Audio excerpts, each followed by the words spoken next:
education to public safety. And of course, Madam Clerk, we appreciate your service to our city and looking forward to the partnership as well. Let's give it up to Madam Clerk.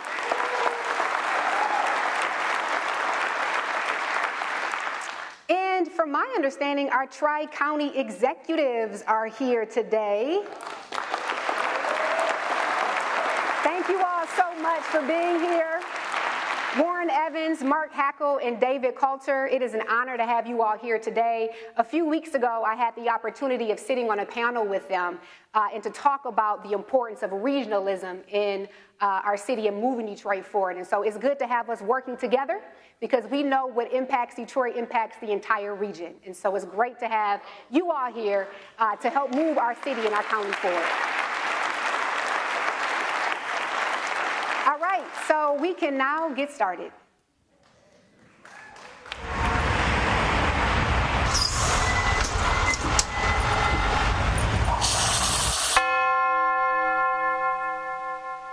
Mary Sheffield is from Detroit, West Side. She grew up in the joy of this city and felt the weight of it too. At 26, she understood something. Policy is personal. Think about it. Policy is a grocery store in a neighborhood someone said didn't deserve one. In 324 years, 75 mayors stood in the office. Not one was a woman. The breaking news of the last hour has been City Council President Mary Sheffield is the projected winner in the race for mayor of Detroit. Mary, you won the biggest margin ever in the history of the nation. The biggest margin. Big show. This is the fruit of all the hard work leading up to your campaign to win this by a landslide. You put in the work, so enjoy tonight and just live in the moment. You made history. You in the history books. And a historic night in the city of Detroit. Voters are rewarding City Council President Mary Sheffield and electing her as the first woman to lead the city. Oh, thank you, Heavenly Father. On November 4, 2025, with 77% of the vote, Detroit made history. It's been a little more than a week since Mary Sheffield was elected as Detroit's next mayor, and her transition team has already hit the ground running. The election was over. The work was not. A transition team that didn't waste a day, setting the table before she ever sat down. This morning, Mary Sheffield was sworn in as Detroit's mayor, and her first day on the job was a busy one. The city's 76th mayor spent her first few hours in office with first responders at the fire department, keeping to the core of her campaign promise. Mary Sheffield stopped by the Cabbage and Soup Kitchen. And we are grateful that our mayor is part of our story on this first day of the year. Serving the people of Detroit. Day one, she showed up.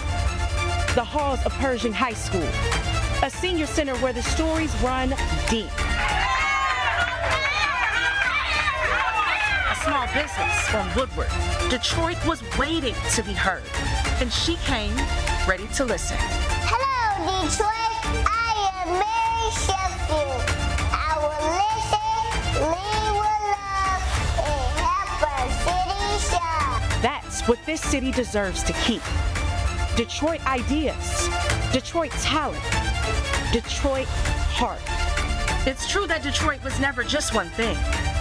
It never will be. The river in the block, the crane rising in New Center, and the street lights coming on. The people who just arrived and the Detroiters who never left. This city holds all of it. This city holds all of us. The world is watching Detroit, not because of what we survived, but because of what we're building. The investment is real. The partners are serious. The momentum belongs to this whole city. And this administration's job is to make sure every Detroiter doesn't just see it, but feels it on their block, in their lives. That is the work. That is the promise. Rise higher, Detroit.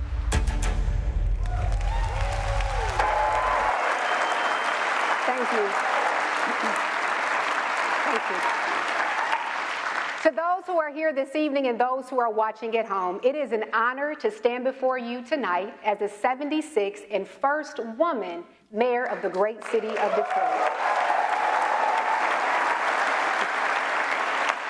And hopefully my election won't be the only historic first the city will be seeing soon. Go Lions! So there are so many great venues where I could have delivered my very first State of the City speech. But tonight, I am speaking to you from what I consider to be the heart of this great city, our neighborhoods. I chose the famed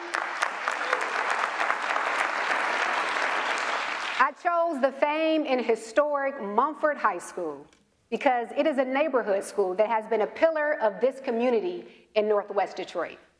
In many ways, Mumford's story mirrors Detroit's, the highs of prominence and the lows of decline, but both are in a state of resurgence, with its best days still ahead.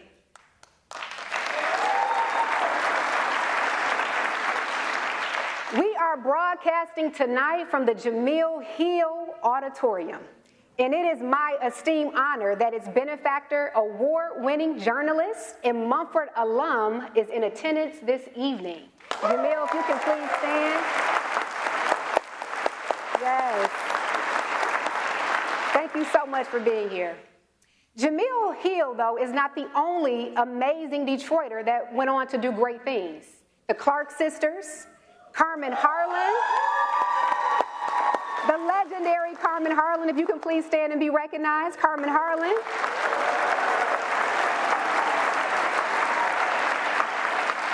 Thank you. Stephen Ross, Jerry Bruckheimer, just to name a few. And tonight, seated in the front row is a gentleman named Jacob. He is poised to join the ranks of these incredible Mumford alumni. I recently met Jacob when I toured Dotson Elementary and Middle School. He was so friendly and bright. And when he told me that he was attending Mumford this fall, I wanted Jacob to feel proud. So Jacob, I hope you're excited to start school this fall, and just know you've got your mayor and the entire city cheering for you. There's Jacob right there. Yes, Jacob.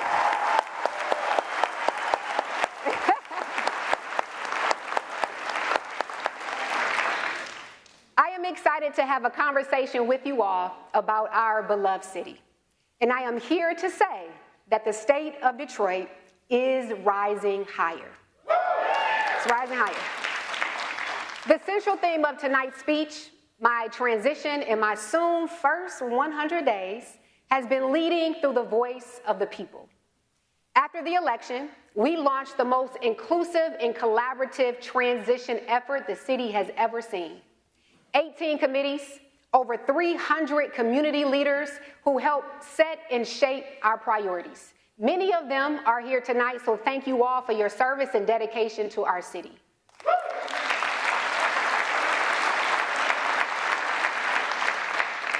After being sworn in on January 1st, we got to work. My first order of business was to invest in our babies and our families by bringing our ex-kids to Detroit. Pregnancy should not mean poverty, but all too often it does. Detroit is now the largest city to participate in its first of its kind cash assistance program to support maternal and infant health. To date, we have approved over 1,200 applications and paid out over $1.6 million to Detroit families.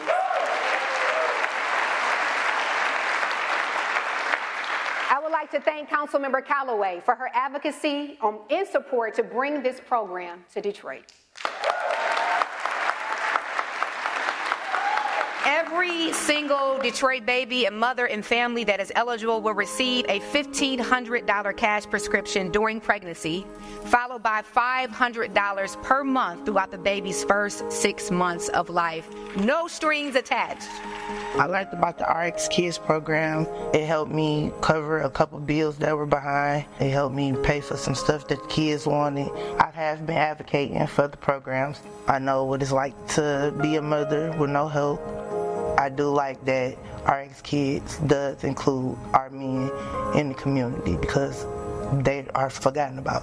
There are times where pregnancy might not go how you plan, because I know for me, I wanted to work my whole pregnancy, but I had high blood pressure and I couldn't do so. Even though I was discouraged not having an income of my own, later on, RX Kids stepped in and they put that excitement back in my life.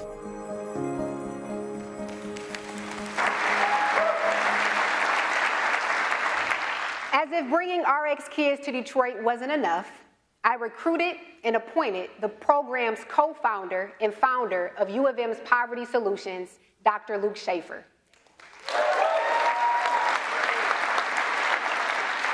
He is now serving as Detroit's first ever Chief of Health, Human, and Poverty Solutions. Dr. Luke is charged with implementing a citywide poverty elimination strategy throughout city government. We have also proposed a new department of Human, Homeless, and Family Services. This will provide quality of life and wraparound services to our most vulnerable residents, moving them from homelessness to homeownership.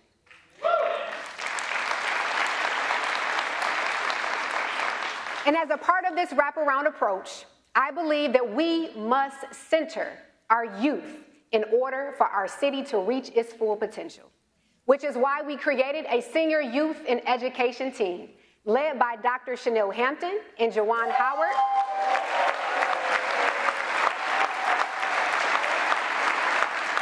to ensure that youth voices are centered in all city policies. Make no mistakes, young people are at the table. Our future depends on it.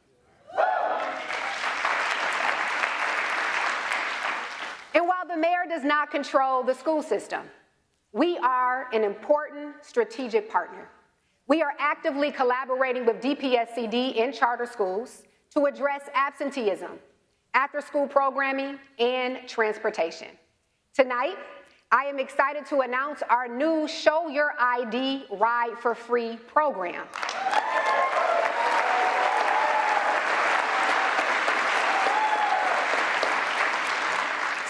Tomorrow, April 1st, any K-12 student in the city can ride the bus for free 7 days a week, 365 days a year.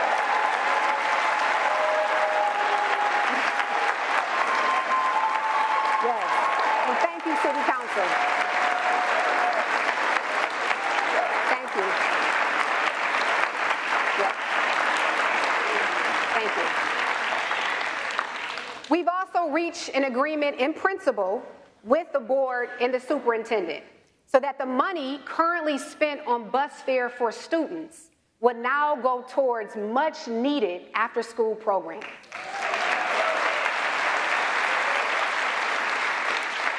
In addition, I've increased this city's budget for after-school programming to $2.2 million, up 120% from last year. Both DPSCD's and the city's investment moves us closer towards our goal of ensuring that there is an after-school program within a 2-mile radius of every school in our city.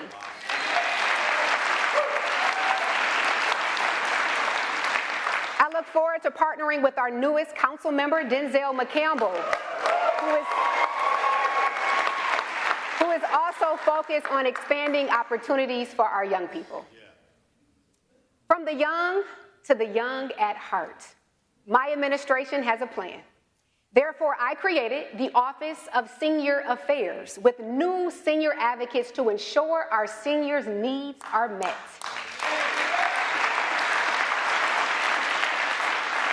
I refuse to let our seniors live in substandard conditions, which is why the Building and Safety Department will now prioritize compliance and its inspection efforts in our senior buildings, with the goal of bringing 65 buildings into compliance by August of this year.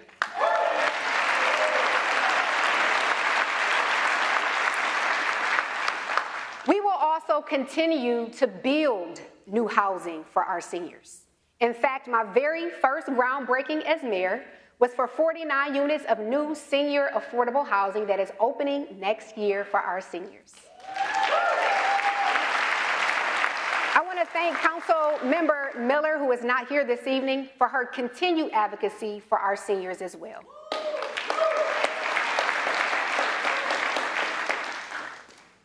know that housing isn't the only need that our seniors have.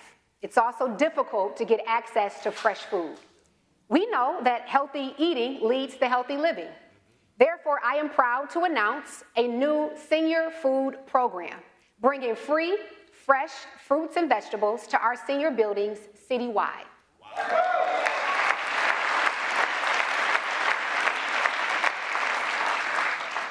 Now, switching gears, interacting with city government should not be hard, which is why I recruited transformation and customer service expert Winnie Lau to serve as our Chief Operating Officer.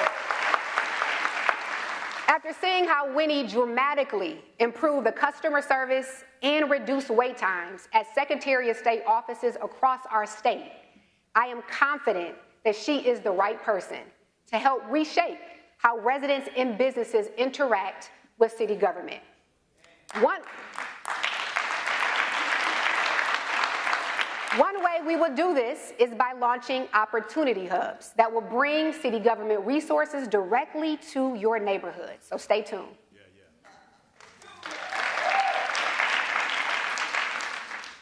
Detroit, you gave me a mandate to deliver on the issues that matter to you most, which is why I've already issued several executive orders to improve the lives of all Detroiters. Property values are rising, and that's a good thing. But to ensure fairness in the assessment process, I issued my first executive order so that assessments better reflect the value of your property.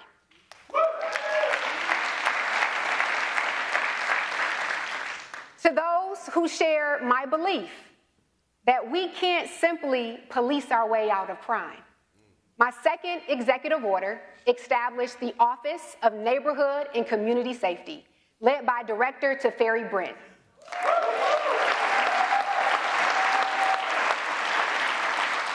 I deeply believe that safety is more than the absence of violence, but it's also the presence of belonging, opportunity, and community. I have charged this office with implementing a holistic public health approach with a special focus on domestic and intimate partner violence, which makes up 19% of all homicides. And as a part of our citywide summer violence prevention strategy, we are launching Occupy the Summer.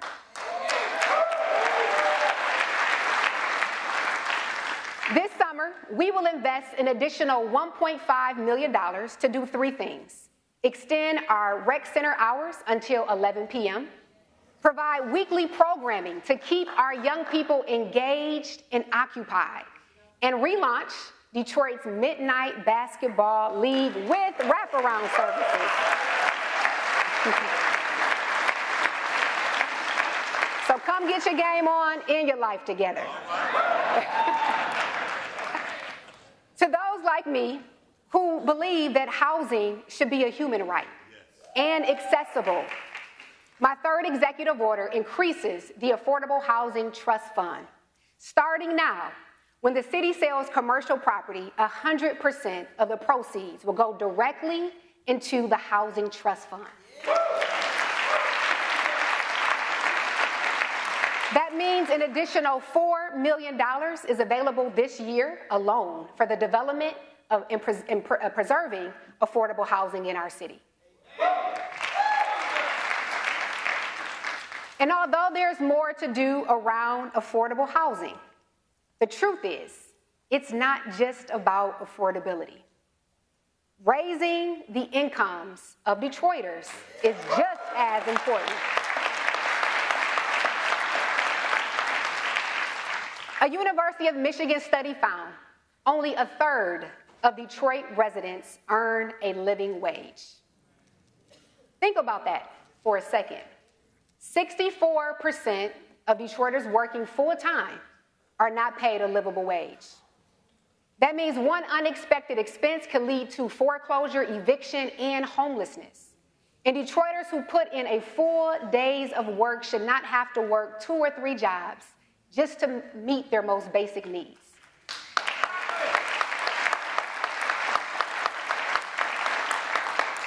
As mayor, I believe in the dignity that a living wage can provide, and I am leading by example. My fourth executive order directs that effective July 1 of this year, a living wage standard will be set for all full-time City of Detroit employees.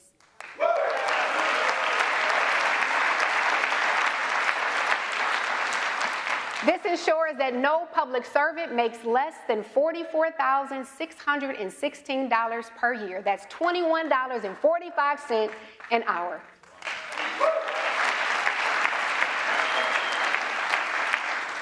This impacts over 900 City of Detroit employees, 70% of which call Detroit home.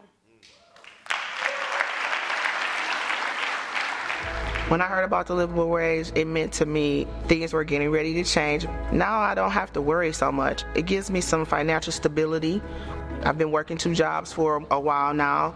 I'm ready to just get back into just me. Better opportunities, better living condition.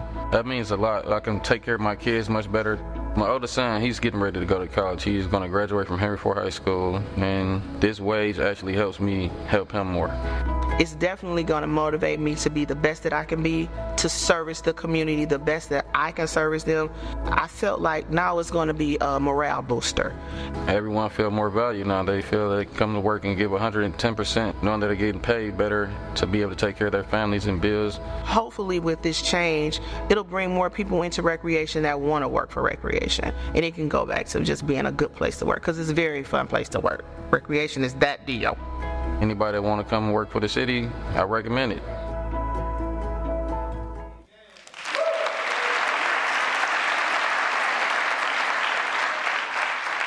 To our corporate leaders and all of our employers, the ball is in your court. If Detroit can pay its workers a living wage, you can too.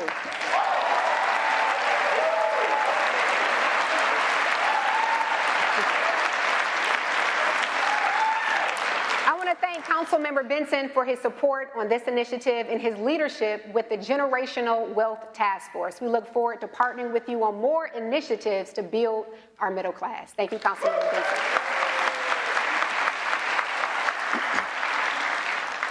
Earlier this month, I presented my very first budget as mayor to the City Council. And yes, this $3 billion budget is balanced right down to the penny. Right, Tanya? There she is. Okay. Sitting on the other side of the table was a little bit different, but they took it easy on me. In all seriousness, I am excited to work with this City Council to finalize the city's 13th balanced budget next week. Detroit's fiscal house is in order.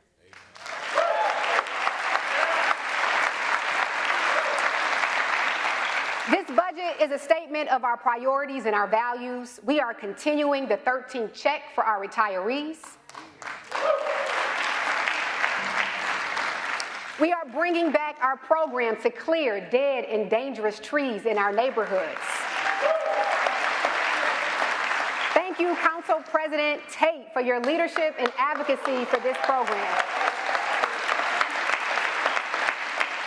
We are continuing the neighborhood beautification program to ensure that 100 new block clubs and nonprofits can turn vacant and blighted lots into beautiful community spaces. And to all of you who have been waiting for years to have your sidewalks repaired, the wait is over. The wait is over. I have budgeted $8 million to clear the backlog of 6,300 requested sidewalk repairs, and work will start this summer.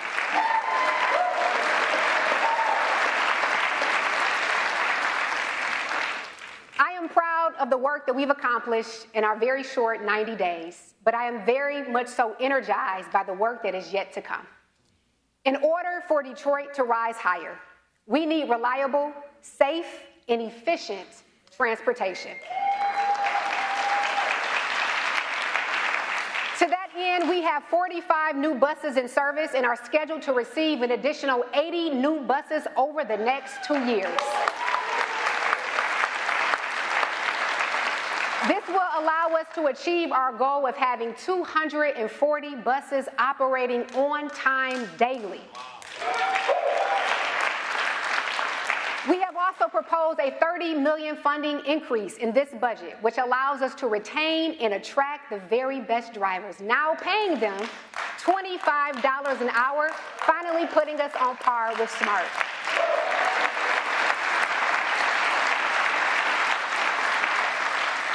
We have new maintenance and repair capacity thanks to our state-of-the-art Coolidge Terminal, which opens up next month. And this year, we'll add 175 new benches and upgrade 100 bus shelters citywide.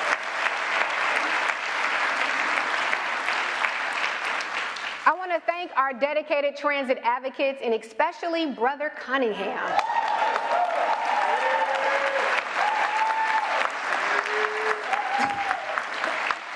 Brother Cunningham has agreed to partner with DDOT as a transit ambassador. I also want to thank Councilmember Santiago Ramiro for her consistent advocacy for transit in the city of Detroit.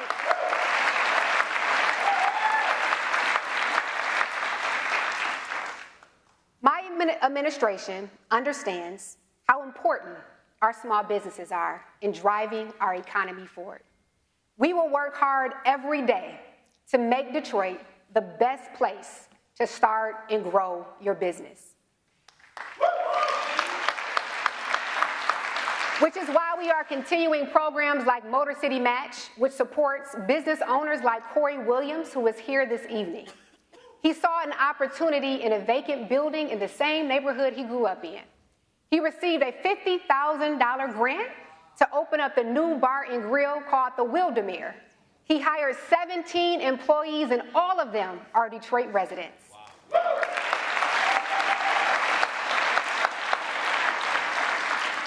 And the Detroit Legacy Business Program, which provides funding for businesses that have operated in our city for over 30 years, like the historic and iconic Baker's Keyboard Lounge.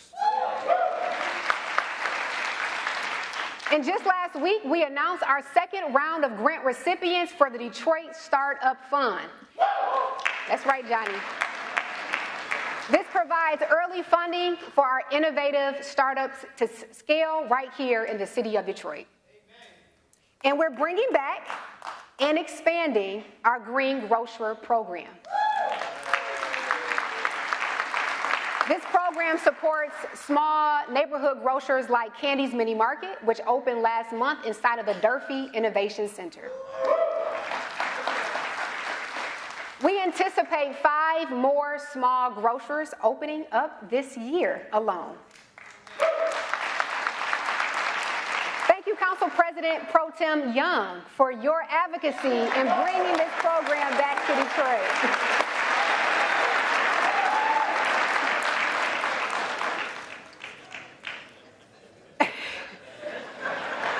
That's Member Young, right? And we know that money is great, but we know it won't solve all the problems. Our small businesses want faster permitting, simple zoning laws, and operational support to help scale their businesses. And our COO and Building Safety Department is actively creating a plan to tackle these issues.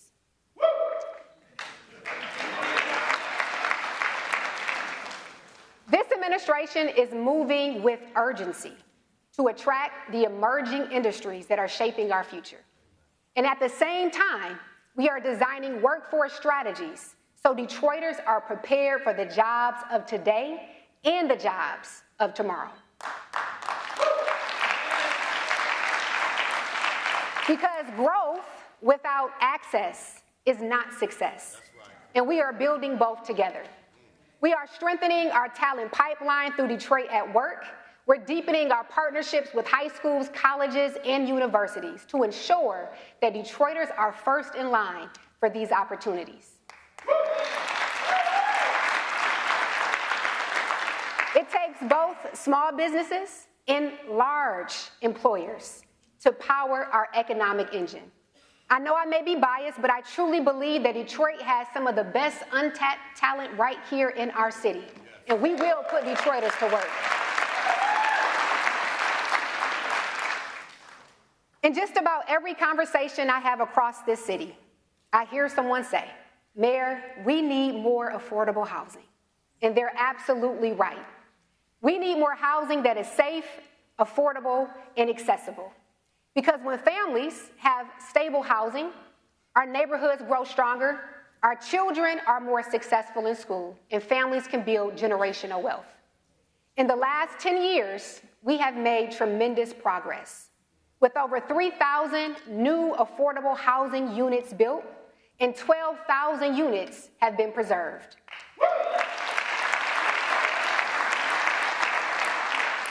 But we still have more work to do. And one tool to help achieve this goal is the city's fast-track pilot ordinance passed by City Council last year.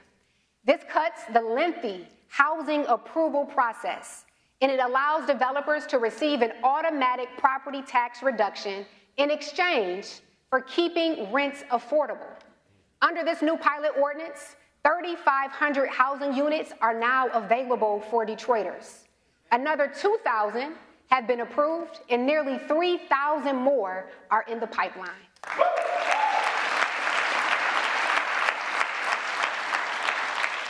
My administration is not stopping there.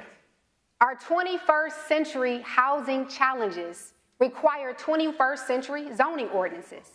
And I look forward to working with our city council to partner on ways to modernize our city's outdated zoning laws. To make it easier and make it quicker for us to build more housing for Detroiters. This administration is dreaming big with the goal of building 1,000 single-family homes over the next 4 years. To make this goal more attainable, by late this year, our Building and Safety Department will now offer pre-approved designs for new home construction. This will significantly cut the cost and the time that it takes to build a new home and turn vacant land into productive use. Furthermore, you will no longer have to wait 30 days or more to get a building permit to rehab your home or your business. You can now get it the very same day.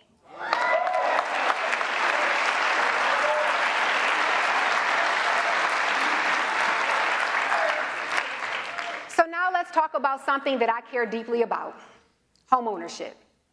Owning a home is essential to achieving the American dream and building generational wealth. Through our first 2 rounds, the Down Payment Assistance Program has helped nearly 800 Detroiters become first-time home buyers. And one of those recipients is Gail Gibson, and she is here with us this evening. The first time I heard about the Down Payment Assistance Program, I never thought that I would be a participant until my landlord came to my door and told me that he was about to sell the house that I had been staying in for 10 years. And I said, well, let me see, can I buy this house? And I got all my paperwork together. I did everything online. I thought I was a little bit too old to own a home, but I also thought about generational wealth. So I took advantage of the program, and it's working just fine. I'm proud of my house, and I'm glad that the city of Detroit gave me the $25,000 to put down. But the program was a big help to me, so here I am in my own home, and I love it. Gail Gibson, congratulations. Congratulations. I am excited to announce that applications for our next round are now open. This will provide another 450 Detroiters with up to $25,000 in down payment assistance on the purchase of their new home. I would like to thank Councilmember Johnson for her advocacy around affordable housing, and I'm looking forward to the continued partnership. Unfortunately, we have also seen several cases of deed fraud throughout our city. And I want to thank Councilmember Waters for her leadership on hosting workshops throughout our city on deed fraud. My administration is here to support your work. But even with all of these tools and programs, the cost of being a homeowner or a business owner in this city is way too high. Affordability is top of mind for everyone these days, which is why my administration is working so hard to find ways to lower family expenses and the cost of doing business where we can. One of those areas, we all know, is property taxes. Over the last 4 years, we have reduced the city's property tax debt millage by a total of 6 mills, including 1 mill in this proposed budget. And that is just the beginning. So what would it take for us to lower our property tax rate to be competitive with other major cities?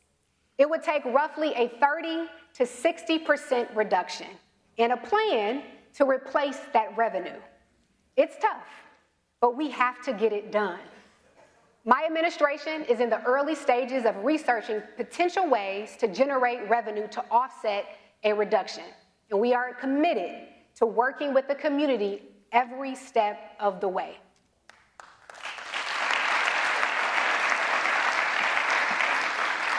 There isn't one silver bullet. We're going to continue to provide and combine a handful of options to significantly reduce property taxes while also minimizing the impact on everyday Detroiters. These are tough conversations, but I look forward to working with Governor Whitmer, Speaker Hall, and Senate Majority Leader Brinks on issues that are critical to Detroit's continued progress.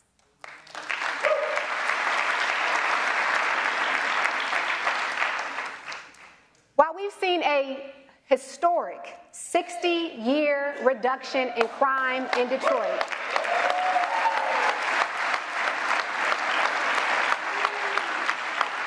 public safety remains a top priority of this administration. Over the last several years, we've seen a decrease in every major category of violent crime. I want to thank the men and women of the police department,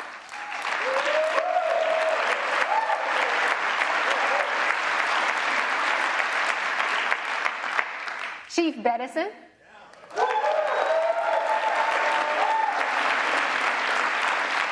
as well as our county, state, and federal partners for your work in this effort. Also included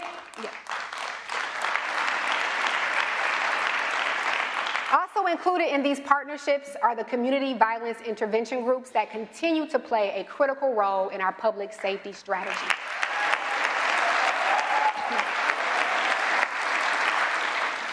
One of the things that I've heard from residents and businesses is that they are also concerned with property crime.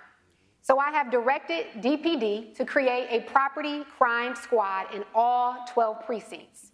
In addition to this new focus, our neighborhood police officers will be more visible and present in every neighborhood to build trust and enhance the overall quality of life for Detroiters.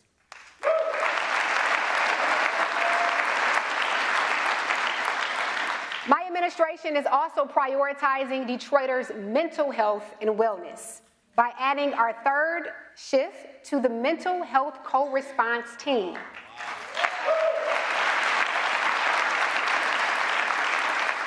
For the first time, this blended unit of police officers and mental health professionals will be operating 24 hours, 7 days a week. I look forward to partnering with our county, state, and other community stakeholders to ensure that Detroiters have greater access to the mental health resources that they need and deserve. Now, you can't talk about public safety without also acknowledging the great work of the Detroit Fire Department.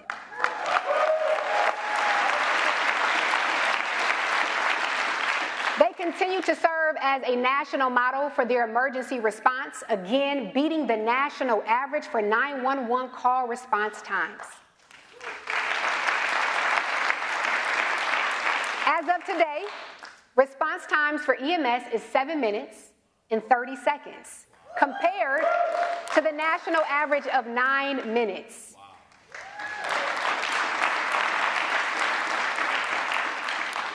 We also know that well-lit neighborhoods are safe neighborhoods. And while we've made tremendous strides in putting up street lights in recent years, a number of residents in block clubs continue to express the need for additional lighting. Well, Detroit, 2 weeks ago, I signed an executive order paving the way for the Brighten Up the Block plan.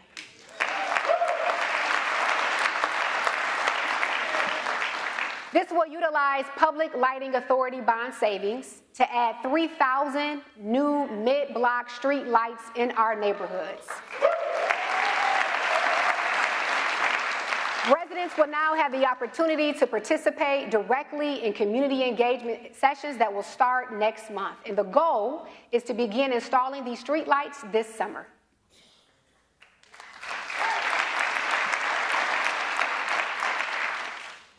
When people from across the country talk about Detroit's epic comeback story, they often focus on how amazing and vibrant downtown feels. And they're not wrong. We have beautifully restored buildings like the Book Tower, the David Whitney Building. Campus Martius was just voted #1 public space in America. #1. Something that we all should be proud of. But now is the opportunity to show that Detroit's future is not only defined by a few square miles of downtown. This administration will ensure that Detroit's future is built block by block, neighborhood by neighborhood.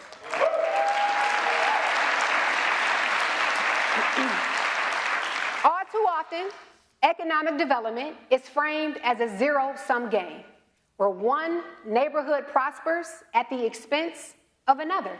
But we don't have to pick winners or losers. Detroit has neighborhoods at different stages of opportunity, and each has the potential to be its own economic engine. Our neighborhood anchor plan meets every neighborhood where they are by employing resources that are rooted in 3 core pillars: stabilize, strengthen, and grow. Stabilize. This is about people, making sure that Detroiters have the support that they need to stay in their homes and thrive. Programs that support families strengthen the social fabric of our neighborhoods. Strengthen. This is about place, investing directly into the physical conditions of our neighborhoods. And grow. This is about opportunity, bringing economic development directly into our neighborhoods and our commercial corridors. The key point is this: every neighborhood deserves investment, and we will tailor a plan for every community to rise higher.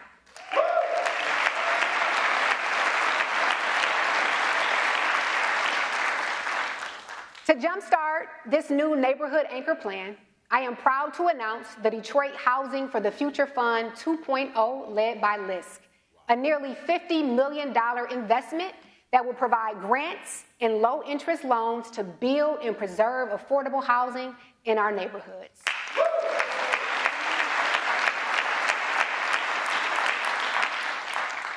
Another major component of this neighborhood plan is an aggressive retail strategy.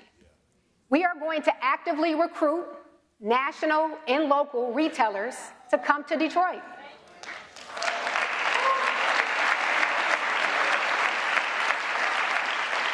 For too long, the city has waited for retailers to come to them. My administration will go out and compete for that investment. Because strong neighborhoods need more than housing and infrastructure. They need vibrant commercial corridors where people can shop, work, and gather close to home. My administration has a clear goal: to make Detroit the easiest, most predictable, and attractive city in America for retail.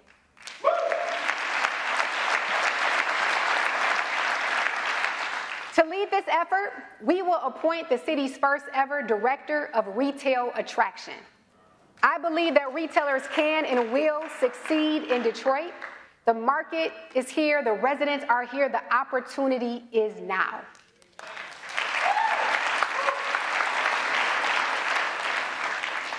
Now, you all have heard me say many times that development needs to go further into our neighborhoods. And make no mistake, This development is already taking place, with Detroiters leading the way. Let me introduce you to Sauda, who invested in the same neighborhood that she grew up in. She is now the developer of Merrill Place 2, which is a 27-unit mixed-income housing project in Northwest Goldberg that is now open to Detroit residents. Sauda is here with us this evening. You can stand up. Sauda.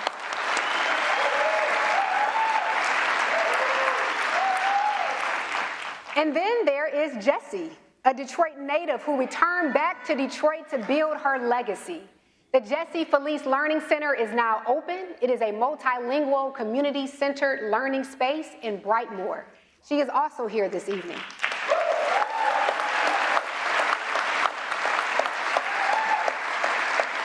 And also this summer, we will celebrate the opening of Minnock Park Place in Grand Mount Rosedale, which will bring 42 units of senior housing along much-needed commercial space. And we are just getting started. Neighborhood economic development is on the way. So Detroit, we covered a lot tonight. And I think it's clear that we are giving people real reasons to choose Detroit. If you live here now, we want you to stay. This administration is investing in you. For Detroiters who left, we're calling you home.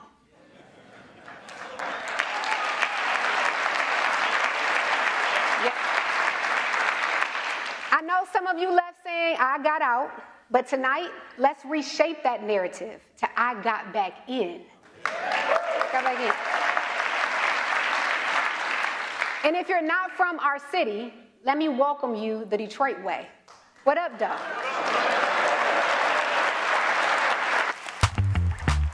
If you love Detroit like I do, then you got three options: stay, return, or move.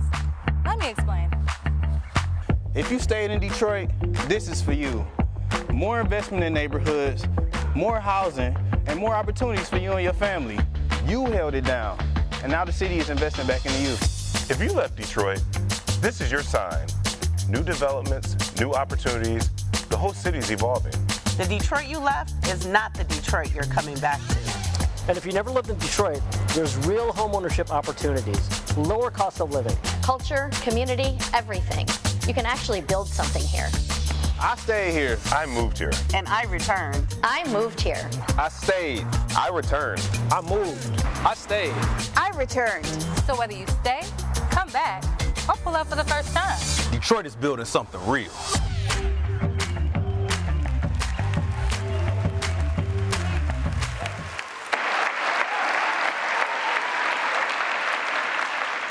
Detroit is a city of culture, creativity, and innovation. A city where you can make your mark, grow your career, and start a business. From the DIA to the Wright Museum, from Easter Market to Belle Isle, and a Riverwalk that is ranked #1 in the nation.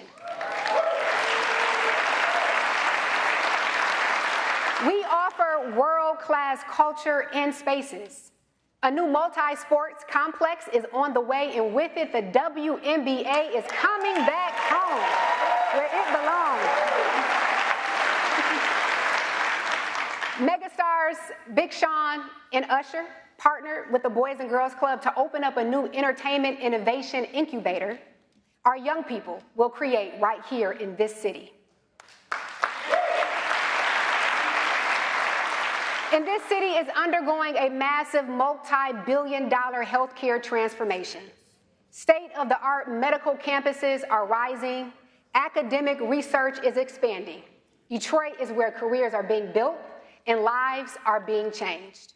So starting tonight, we are kicking off a new growth strategy in partnership with Dan Gilbert and the Move Detroit Coalition. We are launching a new incentive program to retain, attract, and bring Detroiters home. Our first program will support 313 current and future Detroiters with real resources. $15,000 to support home ownership and business growth, and $1,000 in relocation assistance to make it easier to come home to Detroit.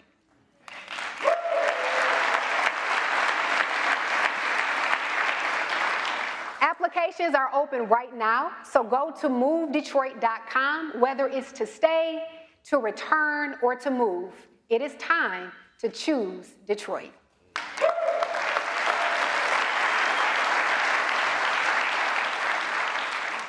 So Detroit, this is what we're doing. We are fixing sidewalks and lighting up neighborhoods. We are raising wages and expanding opportunity. We are cutting red tape and building homes. We are protecting our elders and investing in our children. We are honoring our workers and welcoming innovators. We are doing all of this together because that is what Detroit does. And together, I know we will rise higher. God bless you all. Thank you all so much for being here.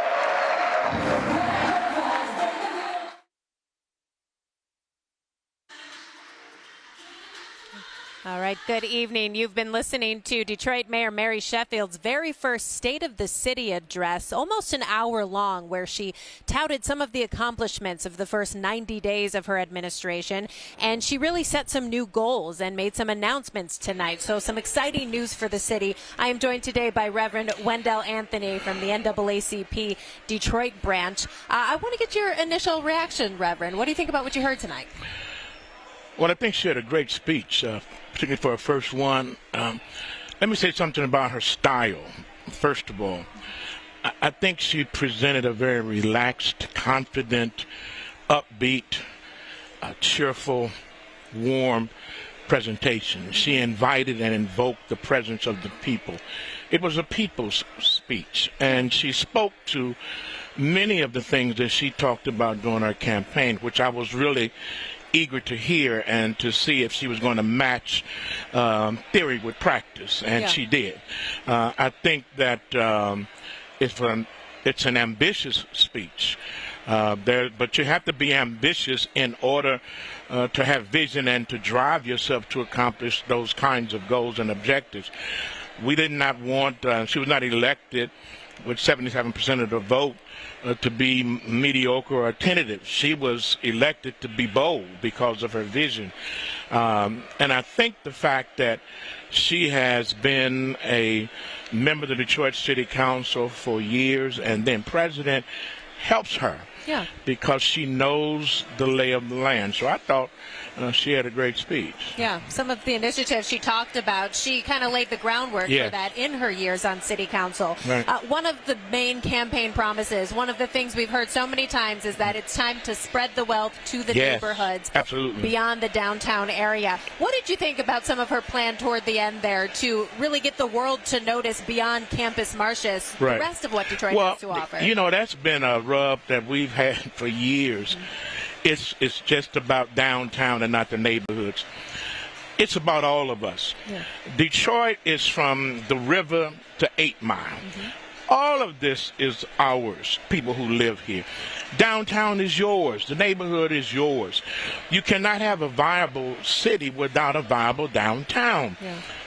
Development, business, etc. But you also have got to have a vibrant neighborhood where people can go and eat and shop and get health care and feel safe. I was glad to hear her say that she was going to implement a program where police officers will, as an example, start walking and being more evident in the community. Crime is down in the city of Detroit thanks to the likes of the crime prevention enforcement group, the people in the community, thanks to Chief Todd Bettison and what he's done, because he's been out in the community. He's a community person, and that's what the mayor wanted. But I think that when you look at 7 Mile and you look at Livernois, as a part of City Council, she was a part of that. Mayor Duggan led that, but she was a part of that.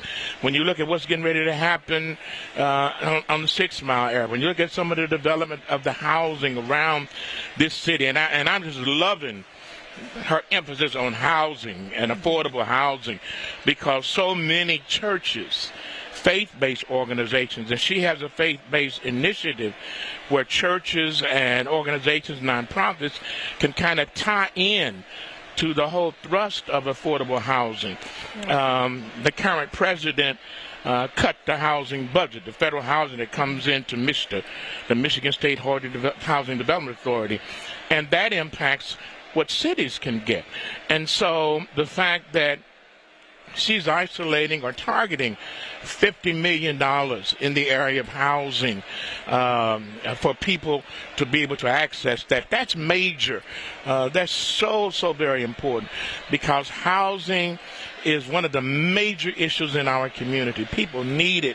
People got to have it. And she's talking about single-family unit housing. Yes. She's talking about senior housing. She's talking about first-time homeowners, loving it. And so, Mayor Sheffield, I just encourage you to continue to do your thing in terms of that, because we need that, and it's evident all around the community. She also made some announcements tonight that will be exciting to a lot of Detroiters. Yes. From the Ride to Rise program, where students can show their ID and they ride free on the buses Right. every day of the year, to having an after-school program within 2 miles of every school. Was there one that stuck out to you particularly today that you were really glad to hear about? Well, I like the Ride to School program for free because a lot of families need that. I like the new thrust relative to recreational opportunities and keeping the centers open to 11 o'clock and, say, playing in the game and then also playing in all of that. Because when I was coming up, we used to have that. I remember playing ball at McCullough Elementary and Central High School and Dershey and Northwestern. We had all those kinds of opportunities. Yeah. We don't have them like we used to now. So she's trying to bring it back, and I can't wait for it to go down.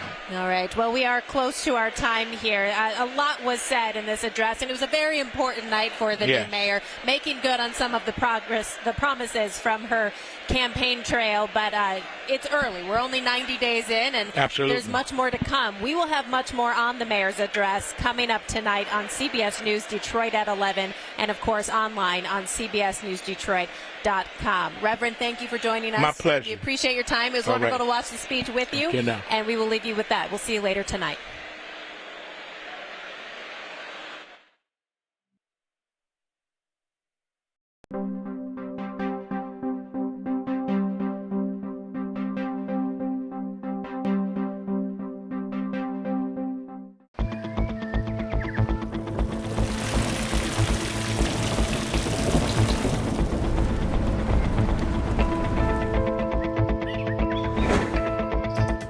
Got the one line that's moving through, just the one. That is great news for us. While this cold front clears the area, the main section that you can see, it's pretty easy to see. That's right here, moving through Oakland County and over into Macomb County shortly. So, answering that question for you, yeah, but how long? Don't just show me where it is. Well, here's your estimated arrival time. Based on the rate of speed that it's moving right now, that range should be into each of these areas, give or take 5 minutes of these times. So basically clearing the area by 7:30 at the latest. That's what we're looking at. Now, not severe, but it is strong. It's categorized as strong because wind gusts up to 50 are possible. You've got quarter-inch size hail and, of course, the frequent lightning. So that's the issue there. Now, once the line is gone, we're in the clear the rest of the night. We do cool down behind the cold front. That's the main thing. So as soon as that's done, we have a couple more days here with rain that we got to look at. But we want you to be able to send your reports. Sign up to be a weather watcher. Or for all of our weather watchers out there, days like today, these are the days where you're needed. Your reports help us out a lot. And we actually send all those off to the Weather Service as well. We get all those certified. So CBSDetroit.com/WWN. Help us out, help them out. It's always a big help either way. Now going into tomorrow, the 40s there that we've got in store for us. Lots of 40s all the way across the board. Stray shower or two during the day, but more than anything else, it's cloudy. Rain that we get tomorrow is going to be a lot of that real light stuff that's almost below the radar beam because it's so low to the ground. You don't have a lot of excess rainfall to work with. And the 40s that we have were just cool enough. But now you start to see the cracks in this. 39 in Lake Orion, Armada, Pontiac trying to slide there, as will Waterford. We have some cooler air that's going to hold for tomorrow. Port Huron, now it all went wrong. 35 there for the high. That cold front tonight is potent. It gives you even more of a, wait a second, when you have the cooler air tomorrow, we're starting off April, no, it's not an April Fool's joke, but we head into Thursday and we immediately go jumping back into the 70s. We're keeping an eye, though, on a chance for some storms Thursday late overnight. Based on the previous track record, I would expect that even though we'll probably have to keep an eye on our alert status for Thursday night, those cold fronts just keep dying out. It's the middle of the night. It makes sense, but we have more warmth even going into Friday, and that's the one where we cannot get anywhere close to being off on this forecast. And the good news is this: the shower chance is really focused in the morning, drying as we make it toward the late morning hours, almost completely, so that around 1:10 in the afternoon, it's about 68 degrees, a little bit of a breeze, but with some sunshine breaking through. That looks pretty good. Now we get into the weekend. It is soggy and potentially stormy on Saturday. By Sunday, we're watching for the cooler air to mix its way in along with that rain. So Easter Sunday, we're going to watch for a couple of showers, but more than anything else, just cloudy and breezy. And then we've got Monday and Tuesday back to our averages there in the 50s with some sunshine to kick things off at the start of the week. All right, sounds good. Thanks, Tommy. Not too bad.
After Detroit police responded to nearly 300 teens gathered downtown Monday, we are getting answers on how community violence intervention groups are working to address concerns this spring and summer.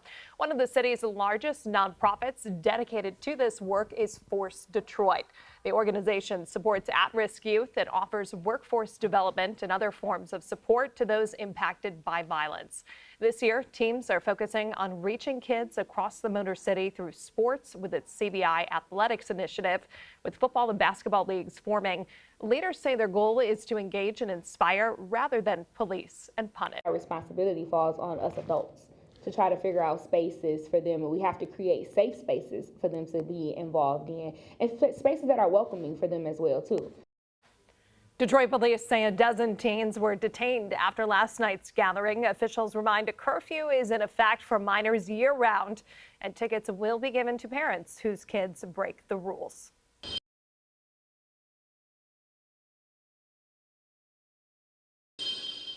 Nearly 3 weeks ago, the attack on Temple Israel in West Bloomfield sent shockwaves through the community. And with tomorrow marking the start of Passover, our Alicia Bergio spoke to a local rabbi and the Oakland County Sheriff with their message ahead of the holiday. Truly all about community. It is about reflecting on our past, celebrating our freedom, and also looking to a much brighter future. This Wednesday, the 8-day Jewish holiday of Passover begins. A celebration West Bloomfield Rabbi Jason Miller says mostly takes place in the comfort of one's home. Many congregations have community Passover Seders as well, and we go to our houses of worship, to our synagogues, to our temples, for prayer services throughout the entire Passover holiday. On March 12th, an attack on Temple Israel prompted police to beef up patrols at Jewish places of worship. Rabbi Miller says this presence has created a sense of comfort in the community. We recognize that there is certainly an enhanced level of local law enforcement keeping us secure, keeping us safe, giving us reassurance in our houses of worship, and we are so grateful. I wish that we didn't need local law enforcement to protect us in our houses of worship. Unfortunately, it's a sad reality. Oakland County Sheriff Mike Bouchard tells CBS News Detroit his team is committed to keeping everyone safe, especially as families gather during Passover. You'll see increased presence and extra patrol around Jewish temples and synagogues. We're aware to the heightened threat and the feelings that people have out there, and they should see some visible presence as well as things that they may not see. As the community recovers with resilience, Bouchard has this message. We'd rather check out 100 nothings than miss one real deal, so don't be afraid to call if you see or feel or hear something that seems unusual. As for Rabbi Miller, the meaning of Passover has a profound impact. While Passover may be a Jewish holiday, the themes are themes that resonate with every human being. The idea that there really should be world peace. In West Bloomfield, Alicia Bergio, CBS News, Detroit.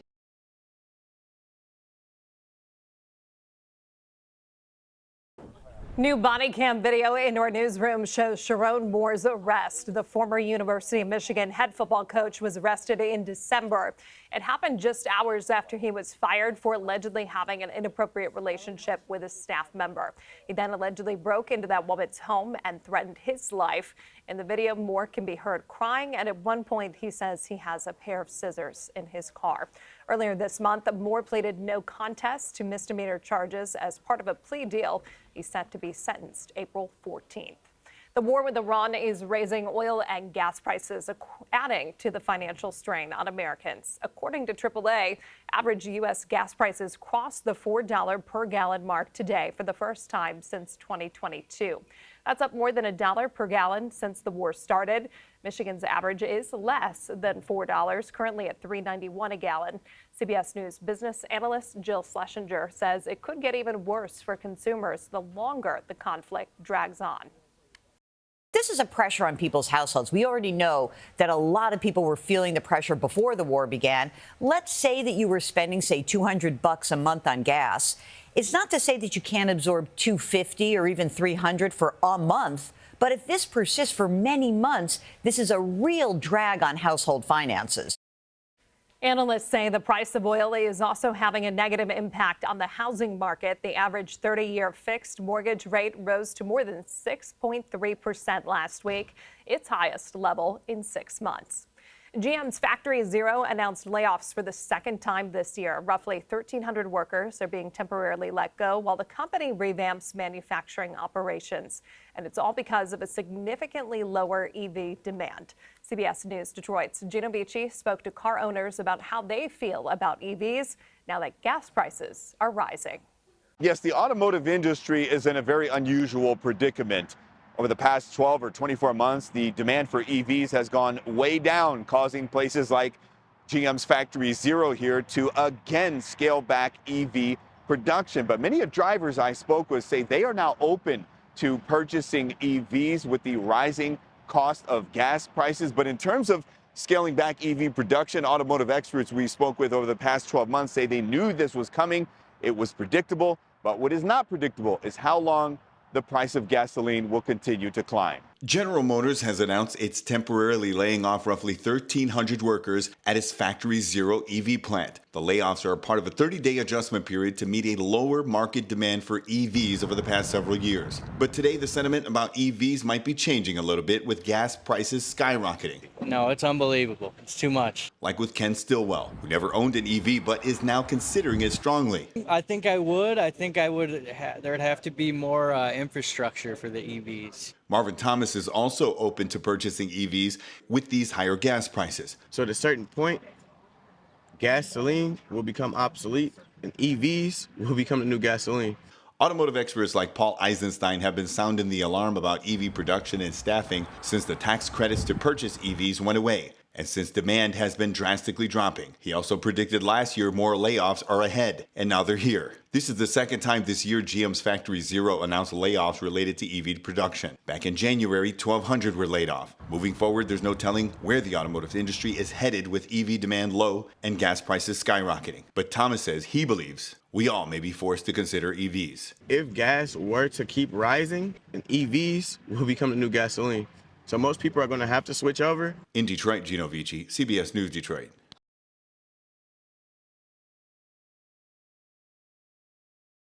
A 21-year-old man charged with breaking and entering into a White Lake home led to a deadly shooting has been sentenced. Prosecutors say Matthew Greenidge has been sentenced to 1 year in jail.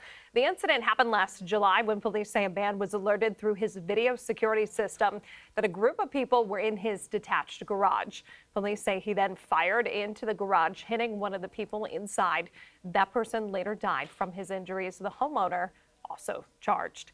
An Oakland County man has been sentenced to prison after he threatened to shoot a Macomb County judge. Prosecutors say Jamar Warren, on your screen here, was sentenced to 7 to 20 years in prison after Judge Catherine Viviano sentenced him to prison on assault charges back in 2022. After his hearing, prosecutors say that's when he allegedly threatened to shoot the judge. Back in January, he pleaded guilty to 1 count of making a terroristic threat.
Meanwhile, one of the men accused in a garage break-in in White Lake Township is heading to jail. Matthew Greenidge will be given 1 year with credit for the time that he's already served.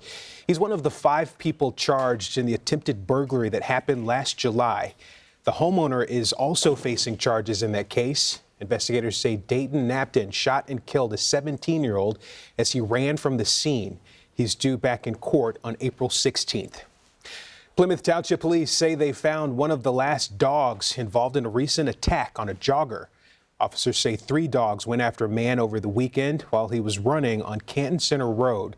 Police shot and killed one of the dogs when they charged at them at the scene. They were able to find another dog involved and the dog's owner.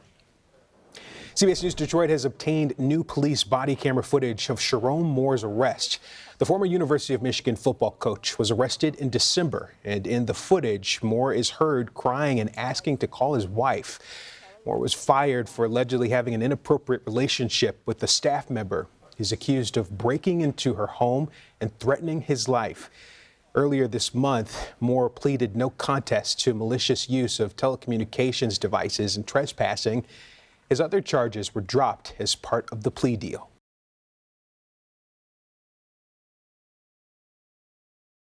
After Detroit police responded to nearly 300 teens gathered downtown on Monday, CBS News Detroit's Elaine Rojas-Castillo is now getting answers on how community violence intervention groups are now working to address those concerns of violence ahead of the spring and summer season. Our downtown area is amazing, so they have to create some things that are welcoming for our youth to be involved in and be engaged with as well. After months of being at the mercy of winter's cold, the warm weather that spring brings is a welcome relief, especially for our community's youth. Detroit police say Monday's high temperatures landing on the first day of spring break led to nearly 300 teens gathering downtown, with a dozen being detained. It was almost 75 degrees outside, and they just didn't have anything to do. So they gathered amongst themselves, and you left them up to their own devices. To stem the potential for trouble, community violence intervention organizations focus on providing resources and solutions. One of the city's largest nonprofits dedicated to this work is Force Detroit. The group supports at-risk youth and offers workforce development and other forms of support to people in communities impacted by violence. I'm more of a mentor, not a friend, and I respect them and they respect me. Antonio Sanders knows the power of that work firsthand. Known as Coach Stack, he says Force and other groups like it play a key role in addressing the behaviors by using a number of different techniques, including targeted therapy, mentoring, and physical activity. I want to give back to my community and help every kid get a chance that I didn't get when I was younger. And sports is the biggest key. We have to look at things for the future. This year, they are focusing on reaching kids across the Motor City through sports with its CVI Athletics initiative. With football and basketball leagues gearing up to begin as school lets out, leaders say their goal is to engage and inspire rather than police and punish. That responsibility falls on us adults to try to figure out spaces for them. In a statement, Detroit police underlined the curfew for minors that is in effect year-round and the issuing of parental responsibility tickets for those who break the rules. Getting answers in Detroit, Elaine Rojas-Castillo, CBS News Detroit.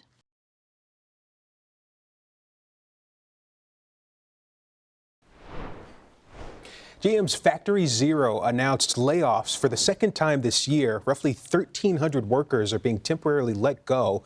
This while the company revamps manufacturing operations, and it's all because of a significantly lower rate for EV demand. CBS News Detroit's Gino Vici spoke with car owners to see how they feel about EVs, especially now that gas prices are rising. Yes, the automotive industry is in a very unusual predicament. Over the past 12 or 24 months, the demand for EVs has gone way down, causing places like GM's Factory Zero here to again scale back EV production. But many drivers I spoke with say they are now open to purchasing EVs with the rising cost of gas prices. But in terms of scaling back EV production, automotive experts we spoke with over the past 12 months say they knew this was coming. It was predictable. But what is not predictable is how long the price of gasoline will continue to climb. General Motors has announced it's temporarily laying off roughly 1,300 workers at its Factory Zero EV plant. The layoffs are a part of a 30-day adjustment period to meet a lower market demand for EVs over the past several years. But today, the sentiment about EVs might be changing a little bit with gas prices skyrocketing. No, it's unbelievable. It's too much. Like with Ken Stillwell, who never owned an EV but is now considering it strongly. I think I would. There'd have to be more infrastructure for the EVs. Marvin Thomas is also open to purchasing EVs with these higher gas prices. So at a certain point, gasoline will become obsolete and EVs will become the new gasoline. Automotive experts like Paul Eisenstein have been sounding the alarm about EV production and staffing since the tax credits to purchase EVs went away. And since demand has been drastically dropping, he also predicted last year more layoffs are ahead, and now they're here. This is the second time this year GM's Factory Zero announced layoffs related to EV production. Back in January, 1,200 were laid off. Moving forward, there's no telling where the automotive industry is headed with EV demand low and gas prices skyrocketing. But Thomas says he believes we all may be forced to consider EVs. If gas were to keep rising, then EVs will become the new gasoline. So most people are going to have to switch over. In Detroit, Gino Vici, CBS News Detroit. And let's talk gas prices. As the war with Iran continues, it's actually pushing up oil and gas prices, and the financial strain on Americans continues. According to AAA, the average U.S. gas prices reached $4 a gallon today for the first time since 2022. That's up more than $1 per gallon since the war started. Michigan is currently at $3.91 a gallon. Experts say it could get even worse for consumers the longer this conflict drags on.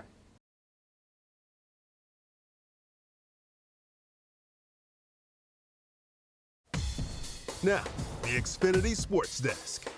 So the Pistons have just 7 games left in the regular season, and Detroit has a 4-game lead on Boston for the top spot in the East. The Pistons showed some amazing heart last night, taking the NBA leading Thunder to overtime. Detroit did lose 114-110, but they were playing significantly shorthanded without Jalen Duren, Duncan Robinson, Tobias Harris, Isaiah Stewart, and Cade Cunningham. It took 47 points from Shai Gilgeous-Alexander to take down the Pistons. Oh, our guys were unbelievable tonight. To go out there and compete the way that they did, to overcome so much adversity and put themselves in position, to make a play. And, against this team in this arena, I thought our guys were unbelievable tonight. No time to rest. The Pistons are home tonight for the second half of this back-to-back. Detroit hosts Toronto. Game tips off at 8 at LCA. On the diamond, Justin Verlander made his first start for the Tigers since 2017 last night. Verlander allowed 5 earned runs in 3 2/3 innings. Detroit lost 9-6 in Arizona. The Tigers are now 2-2 on the season. They continue their series with the D-backs tonight. First pitch is at 9:40. 2 more games in Arizona, and then the Tigers come back to town for the home opener on Friday against the Cardinals. Moving to the ice, the Red Wings are on the road tonight in Pittsburgh, first of 3 straight away from home.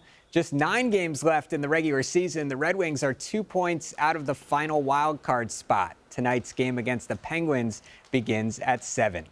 And here's some cool news. The National Football League is launching a professional flag football league for men and women. Big names like Tom Brady, Peyton Manning, and Serena Williams will help lead the effort as the push comes ahead of the sport's Olympic debut in 2028.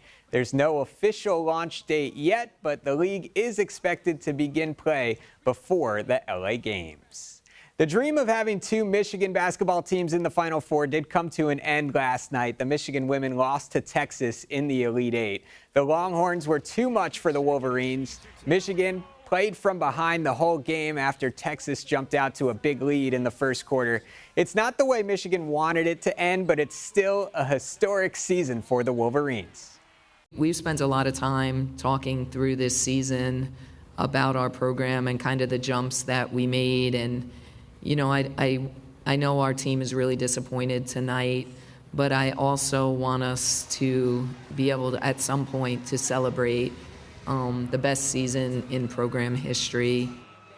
It was a great season indeed. And we're getting ready to head to Indianapolis to bring you full coverage of the Michigan Wolverines men's basketball team in the Final Four. But we won't be the only ones working the tournament. Students from UM's campus newspaper, the Michigan Daily, will also be making the trip. They've been racking up the miles this season, traveling for all the big games, including the NCAA tournament. Michigan doesn't have a journalism school, so this experience goes a long way.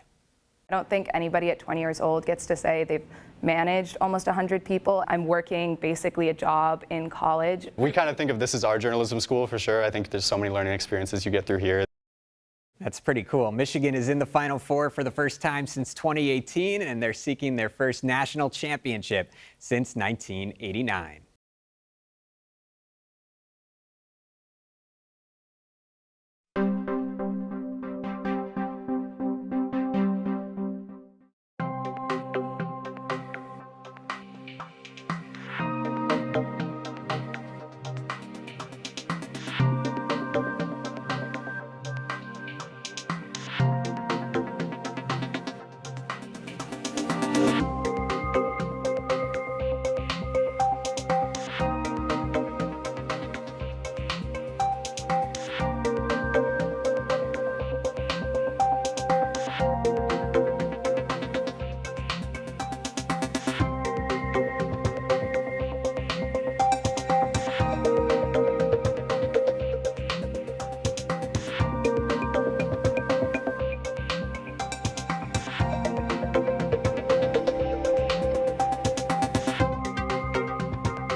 Thank you. Now to the new details about the attack on Temple, Israel. The FBI laying out new information and also new pictures as well. Let's go ahead and bring in CBS News Detroit's Jordan Burroughs for a closer look at that new evidence. Jordan?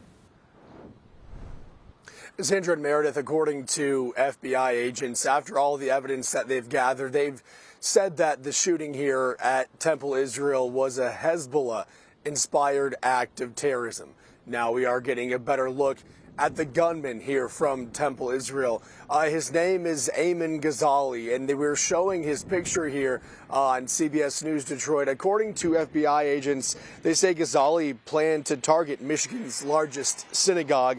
And the moment the man from Dearborn rammed his truck filled with gasoline and fireworks about 200 feet inside of Temple, Israel.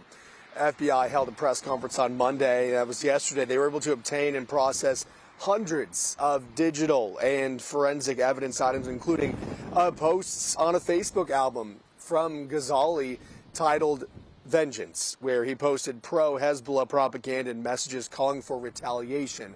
This was after his brothers and other family members were killed in a drone attack by the IDF targeting Hezbollah outposts. However, the FBI also mentions that Ghazali was consuming pro-Hezbollah propaganda for months before his family members were killed in Lebanon. His death was just a means or a tool to kill as many Jews as he could. That's why his last statements were that he was on a special operation to kill as many of them as he possibly can. A review of his online activity since January 2026 revealed a reoccurring search history of pro-Hezbollah news channels, Iranian news channels, and videos about shootouts and bullets.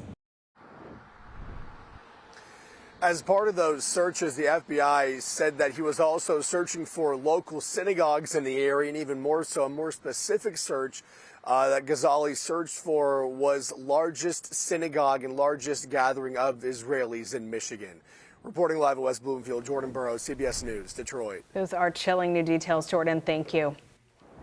Police believe the body found in the Detroit River in Ecorse is that of a Wyandotte man who has been missing since February. Investigators have not officially confirmed the identity, but they did say the physical description and clothing matched 25-year-old Tyler Bojanowski of Wyandotte. The Wayne County Medical Examiner's Office will issue the official identification. A fisherman found the body in the waters off Dingle Park, and the cause of death has also not been released. In Plymouth Township, police say a dog that attacked a man over the weekend hasn't been captured. And if you do see that dog, they're asking that you don't approach the dog. Police say this brown and white pit bull was one of 3 pit bulls that attacked the man. This happened while he was out jogging along Canton Center Road. One dog was reportedly killed after aggressively approaching police. Officers